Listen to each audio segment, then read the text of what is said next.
August 1st isn't just a date on the calendar. It's a deadline that now hangs like a guillotine over North American trade. And instead of reaching across the table, the man in the White House is gripping tighter, framing coercion as negotiation. Canada finds itself painted into a corner, not by its own choices, but by demands designed to look like deals. The message is simple. Even if the method isn't a 35% tariff on nearly every Canadian import, unless Ottawa signs on the dotted line. Not to the agreement both sides already ratified, but to a new improvised one crafted under pressure, with the clock ticking. That's not bargaining, that's brinkmanship. And here's where it gets interesting. Canada didn't rise to the bait. They didn't stage an emergency press conference or launch a flurry of counter-threats. Instead, they shifted quietly, redirecting shipments elsewhere, diversifying markets, and keeping their cool. No tantrums, no Twitter storms, no angry sound bites, just silence. And in the realm of diplomacy, silence can strike louder than the sharpest words. So who really abandoned the table? As the countdown toward August 1st ticks louder, trade talks look less like diplomacy and more like a reality show finale. Scripted tension, looming ultimatums, and a cliffhanger that leaves everyone uneasy. On paper, USMCA should be the safety net. It guarantees that over 90% of Canadian exports enter the United States duty-free, provided the rules of origin are respected. By every measure, it should have been a stabilizer. But behind the curtain lurks a weapon few thought would actually be wielded. Section 232, a law born in 1962, dusted off and brandished like a hidden dagger. With it, tariffs as high as 50% slammed into Canada's steel, aluminum, copper, and auto parts. Industries that had relied on decades of predictability were suddenly blindsided. For Ottawa, it wasn't just a tariff, it was a betrayal. Imagine signing a deal, believing it offered security, only to find another clause tucked away, waiting to be used as leverage. Canada's leaders weren't just frustrated, they felt deceived. Their trust had been tested and, in their eyes, shattered. Now Washington is raising the stakes again. If Canada doesn't fold by August 1st, tariffs won't just hit metals. They'll blanket nearly everything, a blunt force tactic marketed as negotiation but closer to economic blackmail. The real message reads like a neon sign. Obey or pay. Any illusion of partnership has been stripped bare. And Canada is no longer fooled. Prime Minister Mark Carney, Minister LeBlanc, and the provincial premiers are presenting a united front. No deal is better than a bad deal signed under duress. They don't see this as a passing quarrel. They see it as a violation of the spirit, if not the letter, of North America's trade pact. Instead of compromise, they've prepared for collision. Instead of reconciliation, they're recalculating risks. USMCA may survive on paper, but its foundation has cracked. Trust, the invisible glue that holds agreements together, is gone. And that leaves one pressing question as August 1st draws near. Is this a negotiation? Or is it the start of a new trade war dressed up as a contract dispute? Now the so-called master negotiator, let's call him the man with the showstopper tie, isn't backing off.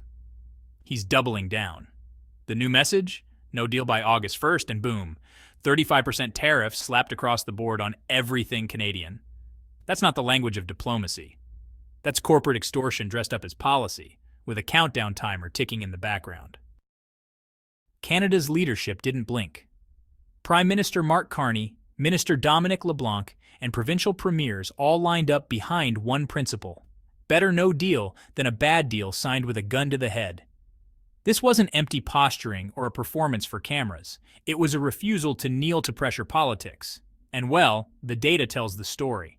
Canadian exports to the U.S. once hovered near 76% of their total trade. By May 2025, that share had dropped to just over 68%, one of the sharpest declines on record. That's not a routine reshuffle. That's a structural pivot. Nearly 3 in 10 companies have already stepped back from U.S. trade altogether, while more than a third of Canadian firms are now sourcing materials from non-American suppliers. Call it a trade earthquake.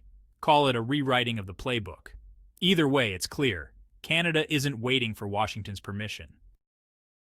So what do we have left? On one hand, a handshake treaty still alive on paper. On the other, a trust vacuum so wide you could drive an 18-wheeler through it. The man in the big chair may love dramatic pronouncements and headline theatrics, But Ottawa has chosen a different path. Quiet restructuring, deliberate recalibration, and preparation for the long game. Because USMCA is still the official rulebook, but Canada's real strength comes from refusing to play dead for political theater. That's the betrayal here. Not the tariff itself, but the erasure of trust between two supposed allies. Here we stand. End of July 2025. The metaphorical timer is still ticking toward August 1st. On paper, the treaty exists. In spirit, it's limping. But the real battlefield isn't now.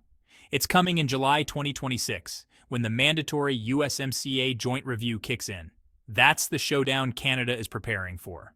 Under the agreement, all three parties must meet to either extend the deal for another 16 years or start the clock on its expiration. Washington might think of this as another stage for theatrics, but Canada knows this is where the stakes are real. That review clause was built into the agreement by the White House itself, designed as leverage. Now Ottawa wants to meet it head-on, not from a place of panic, but from a position of quiet strength.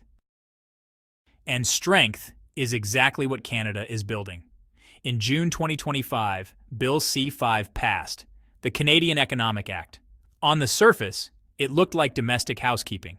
In reality, it was a blueprint for resilience. It streamlined trade across provinces, cut down on regulatory bottlenecks, and accelerated infrastructure projects that link supply routes from coast to coast, even up into Arctic shipping lanes. This wasn't tinkering. It was rewiring the economic backbone of the country. Meanwhile, trade flows confirm the shift. From May 2024 to May 2025, Canadian exports to the U.S. didn't just dip. They slid from nearly 3/4 of total exports down to 68%. That's a 10-point shift in just 12 months. Not retreat, not collapse. Strategic recalibration. Companies are sourcing outside of U.S. supply chains, while Ottawa opens new doors in South America's Mercosur bloc, Southeast Asia, and even Africa. So while the White House reality star wields tariffs like sledgehammers, Canada is drafting a blueprint for resilience. Washington obsesses over August 1st, hoping for a staged flashpoint. But Canada is already looking to July 2026, when the real game begins. And here's the quiet truth. While the scrolling headlines scream about deadlines and tariff threats, Canada isn't hiding in a panic room. They're building a fortress of their own, a northern economic stronghold, without asking Washington for permission to play. Bill C-5 wasn't just legislation. It was a warning shot, fired not with bluster, but with preparation. Now let's pull back the camera. What started as a tariff showdown at the southern border of economics is morphing into a northern chessboard where the stakes aren't tomatoes, steel, or aluminum anymore. They're minerals that will decide the next 50 years of technology, security, and power. Canada isn't blinking.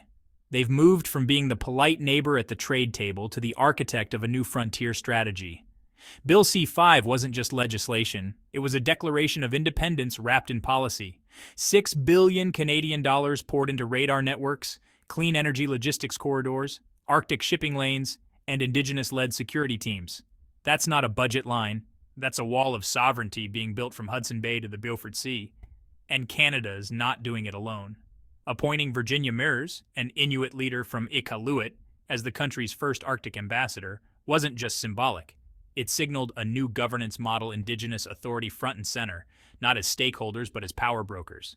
Canada knows the Arctic isn't empty space.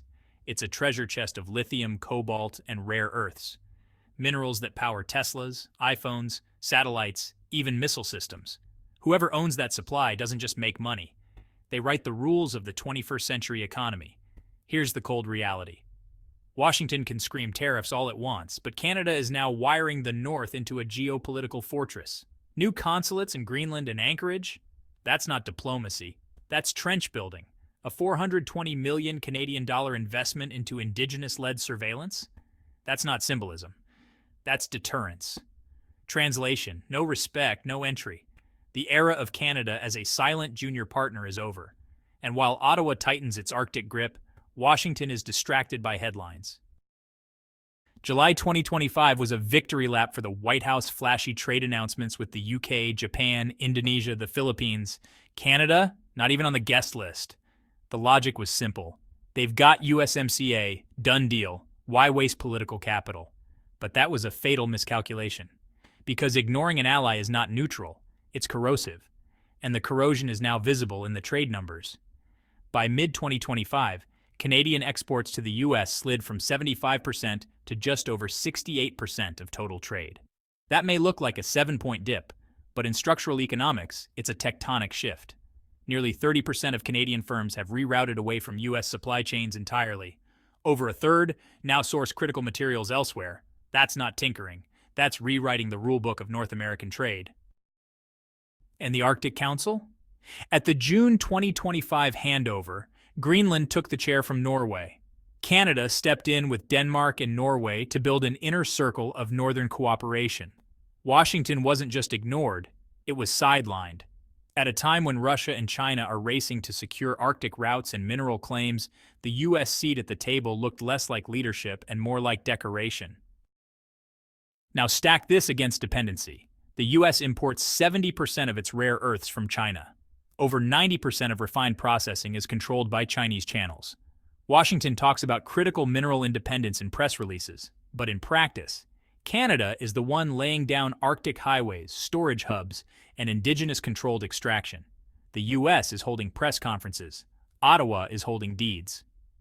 So here's the paradox. The White House reality star may think August 1st tariffs are the climax, but history won't remember the drama of one man's countdown clock. It will remember July 2026, the joint review of USMCA. That's the moment Canada plans to show up with a restructured economy, a fortified Arctic, and leverage that doesn't bend under bullhorns. America wanted loyalty through pressure. What it got was Canada's independence forged through betrayal. Canada's message couldn't be clearer. No respect for indigenous sovereignty, no respect for fair trade, then no seat at the resource table for you. While the president in the big house relishes the glare of quick headlines and tariff theatrics, Canada is consolidating power where it actually matters: geography, resources, and partnerships. This isn't noise. This is nation building. By late July 2025, the North American ledger was already shifting. Canada and Mexico quietly inked a bilateral trade strategy that bypassed Washington entirely. No press conferences, no Trump tweets, no applause. Just a quiet handshake across borders that mattered more than any tariff ultimatum. What was designed to isolate them ended up binding them closer together. And the dominoes don't stop there. Down south, Brazil, staring down the barrel of a 50% tariff threat, did more than just bristle. It pivoted, straight toward BRICS, toward Asia, toward regional integration. A signal so loud you could hear it in every trade ministry across the hemisphere. We won't play second fiddle anymore. Colombia, Argentina, and Chile watched closely, and quietly started charting ways to unbundle their economic dependence on Washington. Not angry words, not fiery speeches, just quiet realignment. What's emerging isn't a trade spat. It's something bigger. A soft separation, because America isn't just losing contracts or exports. It's losing something no tariff can ever buy back: trust. And here's the brutal truth. Tariffs can change prices, but they cannot force partnerships. You can bully numbers. You cannot bully loyalty. You cannot bully trust. So now we arrive at the final scene, not with slammed doors, but with empty chairs. Mexico, Canada, Brazil, Colombia. They didn't storm out. They simply stood up, walked away, and started writing a new playbook without waiting for Washington's permission. The White House may keep shouting about deals and fairness, but listen closely. The world is whispering. We've moved on. Because when Canada turns away in silence, the U.S. doesn't just lose a shipment of lumber, aluminum, or even rare earths. It loses an ally who once believed the handshake meant something. And that, more than any tariff, is the real betrayal. So here's the question, dear viewers. Is America still leading the table or just flipping it whenever it feels cornered? Are we building alliances or burning through them for poll numbers and headlines? Drop your thoughts in the comments. And hey, don't miss our next deep dive as we uncover how global politics is reshaping trade, power, and trust in ways the mainstream won't show you. Hit subscribe because the next chapter of this story is only just beginning.